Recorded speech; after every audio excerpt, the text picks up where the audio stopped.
aussi noble, apparemment aussi pure que celle du syndicalisme anarchiste. Yes, I would certainly agree with that, not only in theory but also in action. That is, there are two intellectual tasks. One, and the one which I was discussing, to try to create the vision of a future just society. Another task is to understand very clearly the nature of power and oppression and terror and destruction in our own society. And that certainly includes the institutions you mentioned, as well as the central institutions of any industrial society, namely the economic, commercial, and financial institutions. In particular, in the coming period, the great multinational corporations, which are not very far from us physically tonight. Those are the basic institutions of oppression and coercion and autocratic rule that appear to be neutral. After all, they say, well, we're subject to the democracy of the marketplace.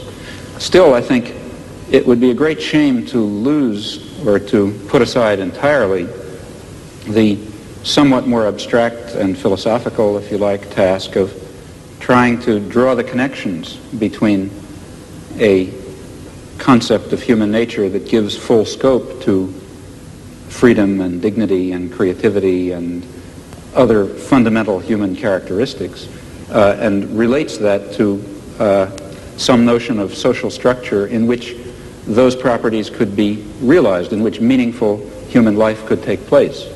And in fact, if we are thinking of social transformation or social revolution, though it would be absurd, of course, to try to draw out in detail the point that we're hoping to reach, still we should know something about where we think we're going.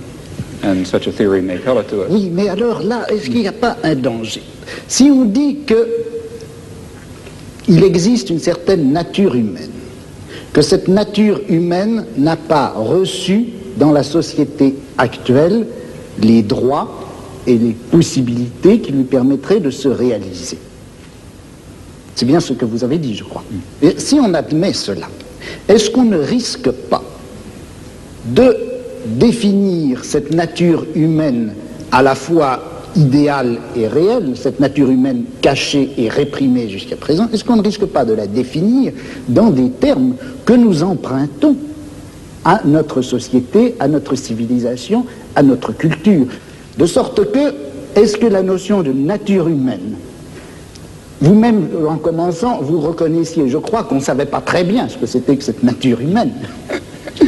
Alors, est-ce qu'il ne risque pas de nous induire en erreur? Vous savez que Mao Tse-tung parlait de nature humaine bourgeoise et de nature humaine prolétarienne, et il considère que ce n'est pas la même chose. Well, you see, I think that in the intellectual domain of political action, that is, the domain of trying to construct a vision of a just and free society on the basis of some notion of human nature, in that domain we face the very same problem that we face in immediate political action.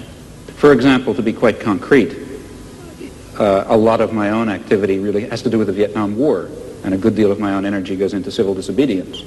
Well, civil disobedience in the United States is an action undertaken in the face of considerable uncertainties about its effects.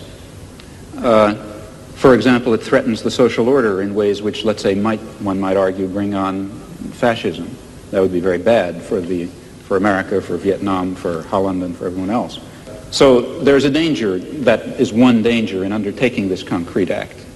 On the other hand, there's a great danger in not undertaking it. Namely, if you don't undertake it, the society of Indochina will be torn to shreds by American power. And in the face of those uncertainties, one has to choose a course of action. Well, similarly, in the intellectual domain, one is faced with the uncertainties that you correctly pose. Our concept of human nature is certainly limited, partial, socially conditioned, constrained by our own character defects and the defects and the limitations of the intellectual culture in which we exist. Yet at the same time, it's of critical importance that we have some direction, that we know what impossible goals we're trying to achieve if we hope to achieve some of the possible goals. And that means that we have to be bold enough to speculate and create social theories on the basis of partial knowledge while remaining very open to the strong possibility, in fact overwhelming probability, that at least in some respects we're very far off the mark.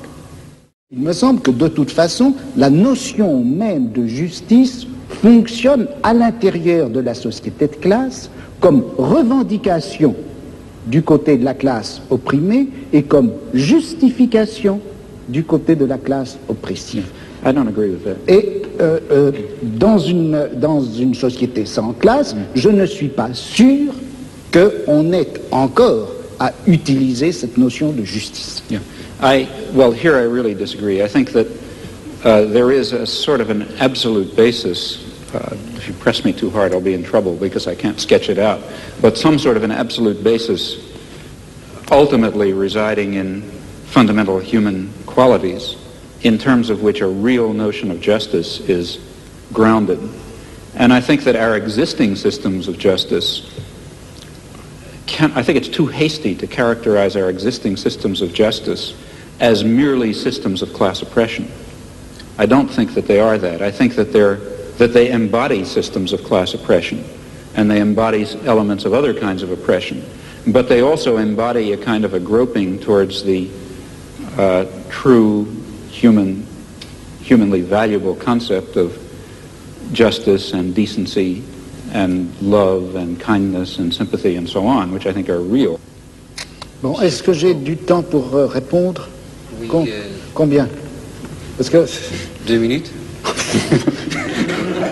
Ben, moi, je dirais que c'est injuste. Absolutely. Non, mais bon, je ne veux pas répondre en si peu de temps.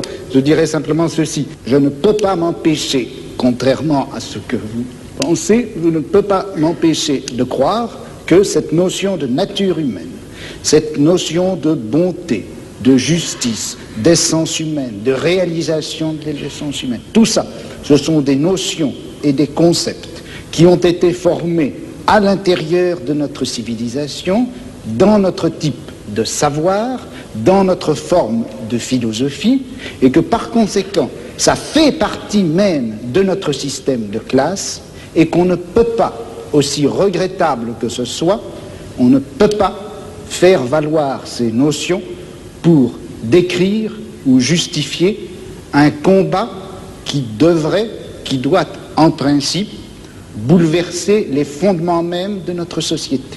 Il y a là une extrapolation dont je n'arrive pas à trouver la justification historique.